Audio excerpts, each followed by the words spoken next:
basicamente duas maneiras de nós buscarmos renda passiva em dólar na bolsa americana. A primeira é através de ações e de REITs, por exemplo, né, que são muito comparados com os nossos fundos imobiliários.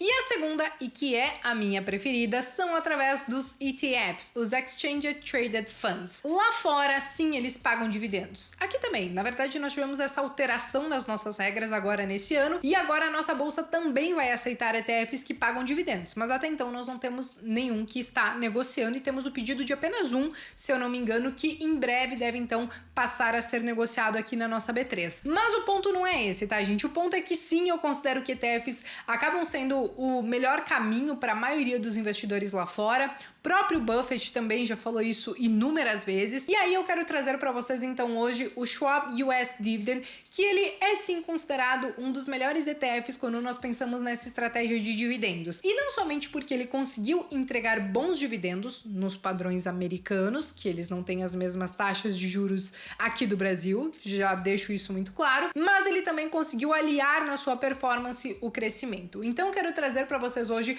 alguns detalhes desses ETFs, mas também trazer já algumas ponderações sobre o que está acontecendo lá fora, porque muitos estão questionando se a bolsa tá cara, o que está acontecendo que tem banco quebrando, será que isso não pode ser um prenúncio do que aconteceu, por exemplo, lá em 2008, que pode se repetir agora nesse momento? Então eu quero trazer uma resenha sobre isso também. Mas antes, eu já faço o clássico convite para vocês que são novos por aqui se inscreverem, não esqueçam do like e também, já que hoje eu vou falar de dividendos, eu quero aproveitar e deixar para vocês em um link aqui na descrição um relatório que a Levante está disponibilizando gratuitamente com algumas empresas que eles gostam e que eles analisaram e que são consideradas boas e clássicas pagadoras de dividendos, beleza? Mas vamos lá, né, gente? Eu quero começar compartilhando já com vocês algumas informações, então, do Schwab US Dividend, né? Então, como vocês podem ver, ele investe basicamente todo o seu patrimônio ali do fundo nos Estados Unidos, e os setores que têm maior peso dentro do ETF, então, é o financeiro, o de tecnologia, o de consumo, o de saúde. Claro que existem outros, como vocês estão vendo aqui, né, como de comunicação, de energia e tal, mas esses basicamente são os que têm maior peso ali dentro dele. E aqui ao lado, como vocês podem ver, nós temos então as empresas que têm maior participação dentro do ETF. E talvez analisando essas empresas que nós temos aqui, Broadcom, Verizon, Cisco, Coca-Cola ou a própria BlackRock, que nós temos diversos ETFs deles listados aqui na nossa bolsa de valores, a gente já começa a entender o porquê o ETF, o Schwab US Dividend, conseguiu aliar crescimento com dividendo, porque a Broadcom, por exemplo, ela é uma empresa de tecnologia, então ela tem ali alguns equipamentos e serviços, né, de tecnologia, desde para data center, semicondutores ou até mesmo carro elétrico, coisas nesse sentido. Ela é super diversificada e ela cresceu absurdos 34% ao ano, em média, nos últimos 10 anos. Isso é coisa pra caramba. É claro, aqui eu já faço a ponderação, que ela cresceu muito ao longo desses últimos 3 anos, justamente por todo esse boom de tecnologia, essa demanda que foi gigantesca.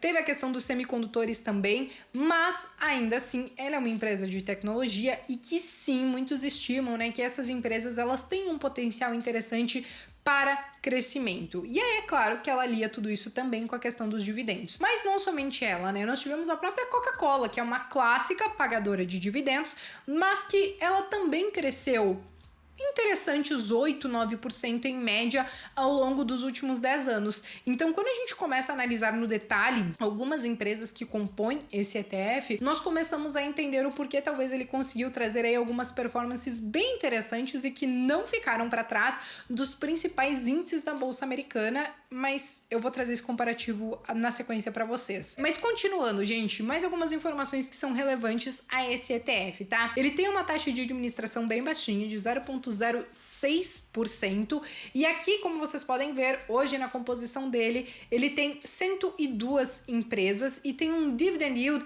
de 3,5%. Então, eu falei no início do vídeo que para os padrões americanos, Esses 3,5% sim são considerados bons dividendos, porque lá eles estão acostumados com taxa de juros bem baixinhas. Agora que eles estão vivendo 5,5%, estão estimando 6%, por exemplo, mas não é o usual, não é o que eles estão acostumados lá fora. Então, quando a gente fala de um ETF que paga 3,5%, sim, é muito interessante. É claro que isso é um retrato de agora, e é sempre interessante quando vocês forem analisar um ETF, qualquer ativo, na verdade, né, gente? Sempre olhem um histórico. E aí, o histórico do dividend yield, né, do ETF, em média, nos últimos 10 anos, ficou em 2,9%, o que sim, para os padrões americanos, é interessante. E aqui eu friso isso, né, gente, porque nós temos que aprender a separar a análise dos ativos lá fora com as análises que nós fazemos aqui no Brasil, porque aqui nós temos taxa de 2 dígitos, então nós temos algumas empresas que são favorecidas com isso, outras nem tanto. Ao mesmo tempo, nós temos algumas empresas, né, que são boas pagadoras de dividendos, como uma Taesa, que ao longo dos últimos 10 anos pagou mais de 11% em média ao ano, agora tá muito mais, mas nós temos que aprender a separar antes de querer comparar uma coisa com a outra. Mas ainda assim, eu sei que surge aquele questionamento, Bea, mas assim, para que eu vou investir em dividendos lá fora, buscando, por exemplo, 3,5%, se aqui eu consigo, por exemplo, 10, 11% com algumas empresas? E aí que eu digo para vocês que quando nós falamos do Schwab US Dividend, ele conseguiu não somente trazer uma boa performance com a questão dos dividendos, gerando essa renda passiva em dólar, como também na questão do crescimento. Dê uma olhada nesse gráfico aqui, onde eu trouxe ele comparado com o IVV, que é um ETF que replica o S&P 500, né? Então, onde você tem as 500 maiores empresas da Bolsa Americana. Então, o IVV, ele teve uma performance de 333% ao longo desses últimos anos. E o Schwab, ele ao longo desses últimos anos, então, ele cresceu 317%. Quando a gente fala de performance média anual, né? Então, o retorno que ele conseguiu trazer anualmente, ele ficou com uma média nos últimos 10 anos de 12,5%, muito próximo, inclusive, do S&P, que também fica nessa casa aí dos 12 e pouquinho por cento. Então, por mais que a gente ache, não, é um dividendo pequenininho, esse é um ETF que ele consegue também aliar um pouco de crescimento. Claro, não dá para nós tomarmos como base que o que aconteceu no passado vai acontecer no futuro. Aqui já fica aquele grande disclaimer, né, gente? Retorno passado não é garantia de retorno no futuro. Mas olhando a composição do ETF e pensando num longo prazo, eu acho que sim, ele tem boas perspectivas para continuar entregando crescimento aliado com dividendos, isso dentro do padrão americano. E cabe ressaltar também que uma rentabilidade de 12,5% lá fora em dólar, ela é muito superior do que diversos ativos aqui no Brasil, inclusive o nosso próprio índice Bovespa. Então vale sim nós separarmos cada mercado na sua caixinha e fazer a análise dos ativos conforme os padrões de cada mercado, mas se você está tentando comparar quesito de rentabilidade, entenda que um S&P 500 ou um Schwab e outros ETFs que têm uma rentabilidade média de 10 a 12%, por exemplo, ao ano em média, não é nada mal, e isso porque nós estamos falando somente de performance, nós não estamos nem falando da variação cambial que pode ter aí no meio do caminho, porque quando a gente olha para o longo prazo, o dólar aqui no Brasil costuma se valorizar. Claro que em alguns momentos pode ter ali uma trégua e tudo mais, mas quando a gente olha uma janela de 20 anos, por exemplo, basicamente é para cima. Então, para quem pensa no longo prazo, existe esse fator cambial que também pode acabar incrementando os ganhos. Claro, entendendo que não é uma garantia que isso vá acontecer. Mas beleza, gente, eu tô trazendo todos esses pontos sobre o ETF em si, e acho que é até relativamente simples, né, falar de ETF. Como eu mostrei para vocês, fazer a análise de um ETF não é nada tão complexo como você fazer um stock picking, até mesmo por isso que eu sempre recomendo que quem está olhando para o mercado lá fora vá pelo caminho dos ETFs, porque precisa ter muita familiaridade com a língua ou até mesmo entender dos indicadores, né, lá fora, para você conseguir entender o que corresponde com os indicadores que nós aprendemos aqui no Brasil. Então eu sei que muitos de vocês não estão dispostos a isso, então eu acho que esse é um caminho interessante. Mas apesar de tudo isso, eu tô falando do ETF e muitos acabam questionando, beleza, Bia, você tá falando de investimento lá fora, mas parece que você tá cega e não está enxergando o que está acontecendo lá fora. Bolsa tá cara, tem banco quebrando, Michael Burry chamando o apocalipse pra variar, apesar de que ele escreveu o tweet e depois apagou. Mas enfim, o que tá acontecendo lá fora, né, gente? Aí eu quero trazer uma análise sobre isso, até mesmo para nós entendermos como que nós podemos encaixar tudo isso dentro da nossa estratégia. Então sim, gente, bolsa lá fora tá cara. É meio que inegável isso, né? E quando a gente olha, por exemplo, a relação preço-lucro, então nem se fala. Dê uma olhadinha aqui que hoje o S&P 500 ele negocia a 21 vezes preço-lucro e a média dele geralmente fica ali na casa dos 14, 15 vezes preço-lucro. Então sim, tá acima da média, tá cara, subiu bastante nessas últimas semanas, nesses últimos meses. Então, para quem fica tentando acertar o timing de mercado, apesar de não ser o mais recomendado, não só por mim, mas por grandes gurus e investidores do mercado, sim, a gente olha isso aqui e pensa, tá caro. E não somente isso, né, gente? Nós vimos nessa última sexta-feira, deixa eu até compartilhar com vocês essa notícia, que foi anunciada a quebra do Silicon Valley Bank. E ele era um banco onde várias startups tinham recursos ali, e tudo isso gerou um grande alvoroço e começou a abrir, então, para uma questão talvez muito parecida com o que aconteceu em 2008, onde algumas empresas começaram a demonstrar fraqueza, começaram a quebrar e, de repente, o negócio escalou para o que escalou e nós vimos, então, aquele crash de 2008. Muitos começaram a questionar se isso não poderia voltar a acontecer. Claro que nós não sabemos, ninguém consegue prever o futuro, mas claro que tudo isso gerou um grande temor, tanto que na sexta-feira a bolsa lá fora acabou azedando bastante o caldo, acabou caindo,